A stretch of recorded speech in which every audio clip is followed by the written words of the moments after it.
फिर से हम लोग लेकर आ चुके हैं यहाँ पे बिहार पुलिस कांस्टेबल एग्जामिनेशन 2024 का सेट नंबर 2। यहाँ पे practice set, whole practice set, full length practice set का नंबर 2 वीडियोज है ये। इससे पहले हम लोगों ने 1 से 50 तक प्रश्न कर रखा था। जो छात्र नहीं देखे हैं जाके देख सकते हो। काफ़ी सारे क्वेश्चंस वहाँ पे हम लोगों ने प्रैक्टिस सेट कर रखा है, ठीक है। यहाँ पे हम लोग 51 से 100 तक प्रश्न देखेंगे जो बिल्कुल न्यू पैटर्न पे आप लोगों को देखने को मिलेंगे। जो आपको रिसेंटली एग्जाम हुआ था मार्च में, जो कैंसिल हुआ था, उसी के लेटेस्ट पैटर्न पे आप लोगों को यहाँ पे क्वेश्चन जो है सेट किया गया है। तो एक एक प्रश्न आप सभी के लिए इम्पोर्टेंट होगा और आप लोगों को पता भी चलेगा किस पैटर्न पे कौन से एक चैप्टर से कितने प्रश्न रहते हैं, वो सारे आप लोगों को पैटर्न पता चल जाएगा। तो फुल लेंथ टेस्ट जो है आप लोग लगाया कीजिए डेली। यहाँ पे आप लोगों को हर प्रकाशन का, हर यहाँ पे सर का आपको देखने को मिलेंगे। तो चैनल को सब्सक्राइब कर लेना। इसी तरीके से नए वीडियोज़ के लिए आप लोग बेल आइकन को प्रेस कर लेना, लाइक करके शेयर जरूर कर देना। अगर किसी भी तरह का डाउट आती है तो आप ज़रूर मुझे कमेंट्स करके बताना, मैं आपको हेल्प ज़रूर करूंगा। तो चलिए हम लोग इस वीडियो को शुरू करते हैं। बिहार पुलिस भर्ती एग्जामिनेशन 2024 का यहाँ पे सेट नंबर 2 का दूसरा वीडियो। काफ़ी इंपॉर्टेंट क्वेश्चंस यहाँ पे सिलेक्ट किए। तो चलिए साथियों, फिर से हम लोग यहाँ पे उपस्थित हो चुके हैं 51 नंबर क्वेश्चंस को लेकर। 1 से 50 तक हम लोगों ने कर रखा था। देख सकते हो ये सारे प्रश्न हम लोगों ने डील कर रखा है, ठीक है। काफ़ी सारे क्वेश्चंस यहाँ पे आपको देखने को मिलेंगे। 51 नंबर से यहाँ पे कुछ आपको मैथ और रीजनिंग के सवाल थे जो मैंने आपको बताया था कि आंसर मैं बता दूंगा, आप लोग बना लेना खुद से। मैं आपको पैटर्न बता देता हूँ किस तरीके से आपको बनाने होंगे, ठीक है। जैसे यहाँ पे 51 नंबर प्रश्न है, इसका सही उत्तर की अगर बात करेंगे तो ये हो जाएगा 120 किलोमीटर यहाँ पे ए और बी के बीच की दूरी। बनाना कैसे है, मान लेना कि कोई मतलब है कि यहाँ पे बोला गया है कि ए से बी बिंदु तक धारा के अनुकूल यात्रा करने में और ए और बी के बीच स्थित एक बिंदु सी पर वापस आने में 20 घंटे का समय लेता है, ठीक है। तो आपको बनाना है तो आपको धारा की चाल दिया गया है और स्थिर जल में 9 की चाल भी दिया गया है, ठीक है। और यहाँ पे समय भी दिया गया था, आप आसानी से निकाल सकते हो। यहाँ पे एक्स जो दूरी तय कर रहा है धारा की दिशा में, तो दोनों जुट के काम करेगा, 10 + 5 हो जाएगा। फिर प्लस आपको एक्स उसी मतलब दूरी को तय करना है जो मध्य बिंदु तक। तो मध्य बिंदु तक इसका मतलब हम लोग को आधा ही दूरी करना है, x/2 ही दूरी तय करना है, ठीक है ना। जो 10 - 5 की चाल से हम लोग तय करेंगे और टोटल लगता है 20। जो भी x का वैल्यू होगा यही इसका आपका क्या हो जाएगा, यहाँ पे दूरी हो जाएगी, ठीक है। क्या हो जाएगी, दूरी। तो यहाँ पे 120 किलोमीटर इसका आंसर आ जाएगा। बहुत ही शानदार प्रश्न था ये, आप लोग बनाना। अगर नहीं बनता है तो ज़रूर कमेंट्स करके बताना। कहा है कि निम्नलिखित को सरल कीजिए। सरल करना है इसको, बहुत ही सिंपल है, बस आपको कैलकुलेशन थोड़ी सी है। तो इसका सही उत्तर हो जाएगा 1.8/19, ऑप्शन नंबर ए। अगला है कि एक बर्तन में द्रव ए और द्रव बी का अनुपात 4:9 है। यदि बर्तन में 8 लीटर द्रव ए मिलाया जाता तो नया अनुपात इतना हो जाता। मूल मिश्रण में द्रव ए की मात्रा क्या होगी। ये भी सिंपल है, बस आपको यहाँ पे समझना है कि ए और बी कोई है जो 4:9 है, ठीक है। यहाँ पे बोला गया है तो नया अनुपात 8:9 हो जाता है, ठीक है ना। तो यहाँ पे बर्तन में 8 लीटर द्रव ए मिलाया जाता है, तो 4 से 8 यहाँ पे हो रहा है। तो कितना यहाँ पे मिलाया गया है, तो देखो 4, ठीक है, 4 और 4 का वैल्यू कितना है, 8। इसका मतलब 1 का वैल्यू 2 है। तो मूल मिश्रण में द्रव ए की मात्रा कितना होगा, तो यहाँ पे आपका आंसर हो जाएगा 4 था पहले, तो 1 का मान 2 या तो 4 का मान 8। 8 लीटर था मिश्रण, द्रव ए की मात्रा मूल मिश्रण में, ठीक है। अगर नया में अगर बात करता तो 8 × 2 हो जाता, 16 हो जाता, ठीक है। सिंपल है, बस आपको अगर मैथ आती है तो समझ में आ जाएगा। 54 नंबर है कि कोई यहाँ पे दिया गया है कितने समय में पार करेगी रेलगाड़ी। 2 रेलगाड़ी है जो समान दिशा में इतना किलोमीटर प्रति घंटा से चल रही है। तो पहली रेलगाड़ी दूसरी रेलगाड़ी को कितने समय में पार करेगी। अपेक्षित चाल यहाँ पे निकल लेना। 70 में से 52 को घटा के 18 आ जाएगा और उसको किलोमीटर है तो मीटर प्रति सेकेंड में बदल लेना, क्योंकि यहाँ पे सेकेंड में आंसर आप लोग को दिया गया है, ठीक है। तो 54 सेकेंड इसका आंसर आ जाएगी। चलिए अगला देखते हैं हम लोग। दिव्या ने 1 रुपये में 6 कैंडी खरीदी। 50% लाभ प्राप्त करने के लिए उसे 1 रुपये में कितने कैंडी यहाँ बेचनी पड़ेगी। तो सही उत्तर इसका हो जाएगा 4। क्या हो जाएगा, 4, ठीक है। अब मैथ का क्वेश्चन है, आपको अपने से बनाना है, इसलिए मैं आपको यहाँ पे बता नहीं रहा हूँ, ठीक है ना। अगला है कि 45 मीटर 35 मीटर के आयाम के एक आयताकार क्षेत्र के बाहर 2.5 मीटर समान चौड़ाई का एक पथ है। तो 2.5 मीटर का समान चौड़ाई का पथ होगा तो ये सभी जगह क्या होगा, 2.5 चारों साइड से घटा देना, ठीक है। 2.5 इधर भी 2.5 होगा, इधर भी 2.5 होगी। पथ का क्षेत्रफल निकालना है, तो पथ का क्षेत्रफल क्या होगा, ये आपको पहले से 45 दिया गया और ये आपको 35 दिया गया, तो 45 प्लस यहाँ पे 2.5 हो जाएगी इधर भी, और ये 2.5 इधर हो जाएगी, तो 45 प्लस 5 हो जाएगा इधर, फिर 35 प्लस 5 तो ये 40 हो जाएगी। ठीक है, दोनों को मल्टीप्लाई करके आपको घटा देना है 45 गुने 35, बस आंसर आ जाएगी। इसका आंसर आ जाएगा आपको 425। बहुत ही शानदार प्रश्न था ये। किसी समांतर श्रेणी के n पदों का योगफल इतना है, सार्वंतर इतना है, तो अंतिम पद इतना है, तो n का वैल्यू कितनी होगी, तो आंसर आ जाएगा 8। क्या आ जाएगा आंसर 8। ठीक है, ए ऑप्शन बना लेना ये सारे। 18 नंबर है, 58 नंबर की सूत्र दिया गया है यहाँ पे b का वैल्यू 0 से 90 डिग्री के बीच में है। Cot square b minus cosec square b का मान यहाँ पे बात पता करना है। तो यहाँ पे कैसे पता करोगे इसका वैल्यू, तो इसका वैल्यू पता करने के लिए हम लोग को क्या करना पड़ेगा, यहाँ से cot square minus cosec square. ठीक है, तो हम लोग जानते हैं cosec square minus cot square, तो बस यहाँ पे माइनस कॉमन ले लेंगे हम लोग, तो ये हो जाएगा कोसेक स्क्वायर b, अब माइनस ये हो जाएगा कॉट स्क्वायर b। इसका वैल्यू जानते हैं 1 के बराबर, तो ये हो जाएगा -1। क्या हो जाएगा -1। 58 का ए करेक्ट होगा। अगला है कि रॉलेट एक्ट के विरोध आंदोलन, खेरा आंदोलन, चंपारण सत्याग्रह, अहमदाबाद मिल हड़ताल, उपरोक्त गांधीवादी आंदोलन का सही कालानुक्रम क्या है। तो सही आपको बताना है कि कौन से घटना पहले हुआ था। तो देखिए चंपारण सत्याग्रह हुआ था 1917 में, तो ये सबसे पहले हुआ था। उसके बाद हुआ था आपको अहमदाबाद मिल हड़ताल जो 1918 में हुआ था, और 1918 में ही खेरा आंदोलन हुआ था, और 1919 में रॉलेट एक्ट के विरुद्ध आंदोलन हुआ था। सही उत्तर ए करेक्ट होगा। भारतीय राष्ट्रीय कांग्रेस का अध्यक्ष निर्वाचित होने वाले प्रथम यूरोपीय था। देखिए यूरोप के व्यक्ति जो सबसे पहले प्रथम अध्यक्छ चुने गए थे राष्ट्रीय कांग्रेस का, वो था जॉर्ज यूले। क्या नाम था, George Yule. Option number B correct होगा, जो 1888 में इलाहाबाद अधिवेशन की अध्यक्षता किए थे। ठीक है, इलाहाबाद। अगला है कि मंदारिन भारत के किस पड़ोसी देश की आधिकारिक भाषा है। मंदारिन, तो मंदारिन जो है वो चीन की आधिकारिक भाषा है, चीन का। ठीक है, चीनी भाषा बोलते हैं हम लोग, जिसका नाम है मंदारिन। भूटान की अगर बात करेंगे तो यहाँ की भाषा जो है जोंगखा है, जोंगखा। अफ़गानिस्तान की अगर बात करेंगे तो फारसी भाषा का वहाँ पे नाम जो है आधिकारिक नाम दरी है, दरी। ठीक है ना। और भारत का क्या है, हिंदी, तमिल, बहुत सारे भाषा बोले जाते हैं इंडिया में। अगला है 62 कि डैश ग्रैमी जीतने वाली पहली भारतीय महिला कौन है। ग्रैमी अवार्ड जीतने वाली जो पहली भारतीय महिला वो तानवी शाह है। क्या है, Tanvi Shah. Option number C correct होगा। बिहार में अंतिम बार राष्ट्रपति शासन कब लगाया गया था। तो अंतिम बार राष्ट्रपति शासन लगाया गया था 7 मार्च 2005 में, 7 मार्च 2005 को।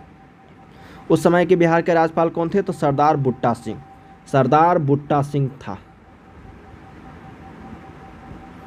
अगला है कि स्वतंत्र भारत में पहले मंत्रिमंडल 1947 में श्रम मंत्री कौन थे। तो श्रम मंत्री जो है जगजीवन राम जी थे। Option number B.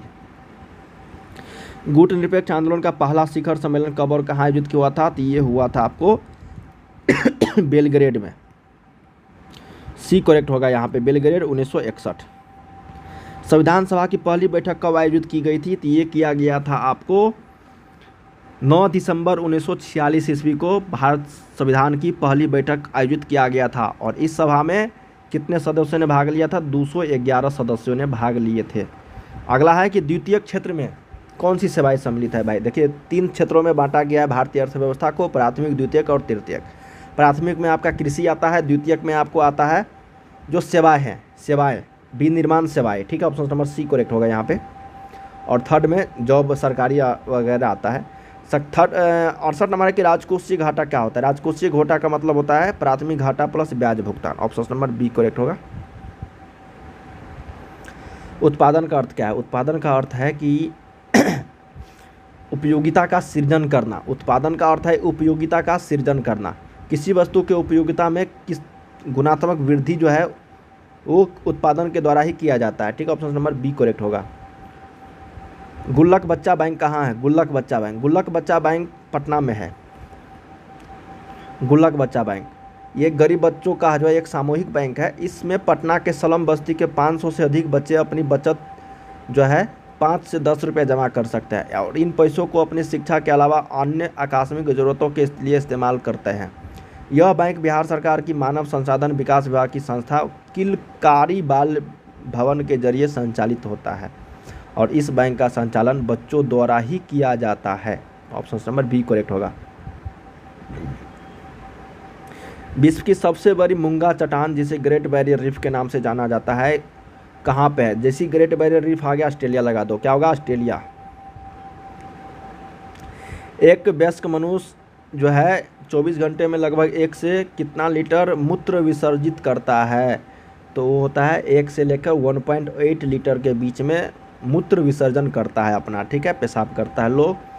73 देखते हैं कि निम्नलिखित में से कौन सा हार्मोन युवा अवस्था के समय लड़कों में दिखाई देने वाली उपस्थिति में बदलाव लाता है? तो वो कौन सा हार्मोन है? तो उस हार्मोन का नाम है टेस्टोस्टेरोन। क्या नाम है? टेस्टोस्टेरोन, ठीक है ना। युवा अवस्था के समय लड़कों में, और लड़की में अलग होता है। क्या होता है? लड़की में अलग होता है, ठीक है, उसका अलग होता है एस्ट्रोजोन। क्या होता है? एस्ट्रोजोन लड़की में, ठीक है ना। चलिए अगला देखते हैं हम लोग कि व्हिटेकर द्वारा प्रतिपादित 5 किंगडम क्लासिफिकेशन में निम्नलिखित में से कौन सा समूह शामिल नहीं है? तो उस समूह का नाम है प्रोटोजोआ। बाकी फंगी, प्रोटिस्टा, एमिमिलिया, मोनेरा, कवक ये सारे हैं, ठीक है। ऑप्शन नंबर बी करेक्ट हो जाएगी यहाँ पे। कौन सा उत्तक पौधों को कठोर और दृढ़ बनाता है? कौन सा उत्तक पौधों को कठोर और दृढ़ बनाता है? उसका नाम है अस्क्लेरन कैमा। क्या नाम है? अस्क्लेरन कैमा। फूल के नर प्रजनन भागों को क्या कहा जाता है? फूल के नर प्रजनन भागों को कहा जाता है बाह्यदल पुंज। ऑप्शन नंबर क्या कहा जाता है बच्चे? पुंकेसर कहा जाता है। पुंकेसर। फूल के नर प्रजनन भागों को क्या कहा जाता है साथियों? पुंकेसर। अगला देखते हैं कि डीएनए अणु में थायमिन बेस 2 हाइड्रोजन बॉन्ड द्वारा निम्नलिखित में से किससे जुड़ा होता है? डीएनए अणु में जो थायमिन बेस जो होता है वो किससे जुड़ा होता है? कौन से बॉन्ड, हाइड्रोजन बॉन्ड जो होता है वो किस बेस से जुड़ा होता है? वो होता है एडेनिन से। किससे? एडेनिन से। चलिए अगला देखते हैं कि मानव परिसंचरण तंत्र में सभी शिराएं रक्त को हृदय की ओर ले जाती है। फुफ्फुसीय शिरा और अन्य शिराओं में क्या अंतर होता है? तो ये होता है फुफ्फुसीय शिरा ऑक्सीजन युक्त रक्त ले जाती है। सी करेक्ट होगा। अगला है कि एम्बिलिका ऑफिसिनेलिस जिसका भारतीय स्थानीय नाम क्या है का उपयोग च्यवनप्राश के निर्माण में किया जाता है? तो सही उत्तर आंवला हो जाएगा। क्या हो जाएगा? आंवला। 80 नंबर है कि माध्यमों -1, 2 और 3 का अपवर्तनांक क्रमशः इतना है। यदि माध्यमों में प्रकाश की चाल क्रमशः इतना है तो उनके बीच कौन सा संबंध सही है? तो सही उत्तर हो जाएगा V1, V2 और V3 ग्रेटर दैन, ठीक है। सही उत्तर यहाँ पे करेक्ट हो जाएगी। अपवर्तनांक क्या होता है? अपवर्तनांक जो है किसी माध्यम की ऐसी क्षमता होती है जो प्रकाश की किरण की दिशा को बदल सकता है, उसको अपवर्तनांक कहते हैं हम लोग, ठीक है। यहाँ पे तार की लंबाई बतानी है, मैथ का क्वेश्चन है, इसका सही उत्तर हो जाएगी 25। क्या हो जाएगा? 25 मीटर। अगर एक समबाहु त्रिभुज का परिमाप दिया गया है तो इसका भुजा जो होगा 16 सेंटीमीटर हो जाएगी। इसका क्षेत्रफल √3/4 गुने भुजा स्क्वायर, तो 16 गुने 16 लगा देना। 16 4 16 चौका 64 √3। देखो कितना सिंपल क्वेश्चन था, ये बन गया। अगला है कि एक वर्ग का परिमाप इतना है, उसका क्षेत्रफल बताना है। वर्ग का परिमाप होता है 4 गुने भुजा तो 124 में 4 से डिवाइड कर दो तो 4 × 12 31 हो जाएगी। तो 31 का स्क्वायर कर दो, तो 31 का स्क्वायर करोगे 961 आ जाएगा, ठीक है। बिंदु इतना के भुज और कोटि में क्या अंतर है? कोटि, भुज और कोटि में तो 7 -3 10 का अंतर है भाई, 10 का। ये मत लगा देना कि 4 का अंतर है, ठीक है। ऑप्शन नंबर डी करेक्ट होगा 84 का। एक निश्चित तर्क के अनुसार दिया गया है, इसको रीजनिंग का क्वेश्चन है, इसका सही उत्तर हो जाएगी बी 171। ये प्लस को माइनस और गुना को भाग में बदल दिया जाए तो कौन सा ऑप्शन यहाँ पे सही उत्तर हो जाएगी? बस सिंपल है, आपको प्लस के जगह में माइनस कर देना है और गुना के जगह में भाग कर देना है, ठीक है। तो इसका आंसर निकल के आ जाएगा 316। क्या आ जाएगा? 316। ये क्वेश्चन है आपको मेज वाला। यहाँ पे पूछा गया है कि आई के बाईं ओर से गिनने पर आई और एफ के बीच में कितने व्यक्ति बैठे हैं? तो इसका सही उत्तर हो जाएगी 2 व्यक्ति बैठे हैं। निम्नलिखित में से कौन सी मिट्टी नदियों द्वारा उत्पन्न निर्मित होती है? कौन सी मिट्टी नदियों द्वारा? तो जलोढ़ मिट्टी जो है वो नदियों द्वारा निर्मित होती है, जो हिमालय तथा प्रायद्वीपीय नदी के गाद के रूप में प्राप्त होता है, ठीक है, छोड़े गए गाद। अगला है कि 2 सागरों तथा जलाशयों को जोड़ने वाली संकरी जल पट्टी को क्या कहते हैं? उसको हम लोग बोलते हैं जल डमरू मत। क्या बोलते हैं? जल डमरू मत, ठीक है।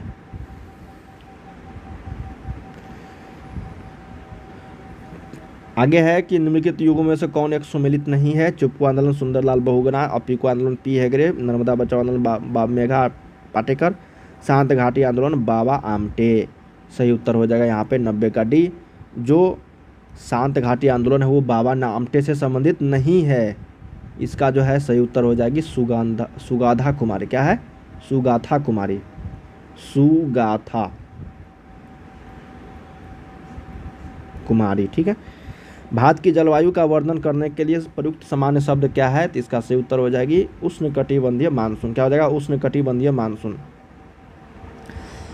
अगला है कि महाबोधि मंदिर कहाँ स्थित है? महाबोधि मंदिर गया में स्थित है, बोध गया। अगला है कि 1921 में किसने विश्व भारती नामक प्रसिद्ध शैक्षणिक संस्थान की स्थापना किए थे? तो ये किए थे रविंद्रनाथ टैगोर ने। कहाँ पे किया था? तो ये पश्चिम बंगाल। ठीक है, जिसका नाम शांति निकेतन, विश्व प्रसिद्ध शैक्षणिक संस्थान जो शांति निकेतन था, शांति निकेतन 1921 में किए थे। ठीक है। अगला है कि भारत भारती के लेखक कौन है? भारत भारती के लेखक है मैथिली शरण गुप्त। और महादेवी वर्मा जो है यामा के लेखक हैं। रश्मि रथी, ये सारे उर्वशी संस्कृति के 4 अध्याय, ये सारे रामधारी सिंह दिनकर जी के द्वारा लिखा गया है। गोल्डन ऑफ पैगोडा किस देश में है? गोल्डन ऑफ पैगोडा जो है ये म्यांमार देश में है। वर्ष 2024 के लिए अंतर्राष्ट्रीय चीनी संगठन ISO ने अपना अध्यक्ष किस देश को घोषित किया है? तो इसका सही उत्तर हो जाएगी भारत को। वित्तीय वर्ष 2024 के दौरान भारत में जीवाश्म ईंधन क्षमता कितनी बढ़ी है? तो 2.44% बढ़ गई है। क्या क्वेश्चन है कि 14वां राष्ट्रीय मतदाता दिवस कब मनाया जाएगा? मतदाता दिवस कब मनाया जाता है? 25 जनवरी को। ठीक है। 2024 का थीम क्या था? वोट जैसा कुछ नहीं, वोट जरूर डालेंगे हम। ठीक है। हाल ही 30 अप्रैल 2024 को दिनेश कुमार त्रिपाठी भारत के 22वां नौसेना प्रमुख नियुक्त किया गया है। तो क्या नंबर के हैं ये? 27वां। ऑप्शन नंबर बी करेक्ट होगा। सॉरी, यहाँ पे क्या हो जाएगा? 26वां। क्या हो जाएगा? 26वां। ठीक है। अगला है कि किस देश में दुनिया का पहला 6G डिवाइस लॉन्च किया गया? 6G डिवाइस लॉन्च कर दिया गया है, वो है जापान। जापान देश में 6G लॉन्च हो गया है। यहाँ पे हम लोगों ने 1 से लेकर 100 तक क्वेश्चन कर लिए हैं। जो नहीं देखें जाके देख सकते हो इससे पहले का वीडियो। हम लोग सेट नंबर 3 को लेकर बहुत जल्द आने वाले हैं। चैनल को सब्सक्राइब कर लेना। मिलते हैं अगले वीडियो।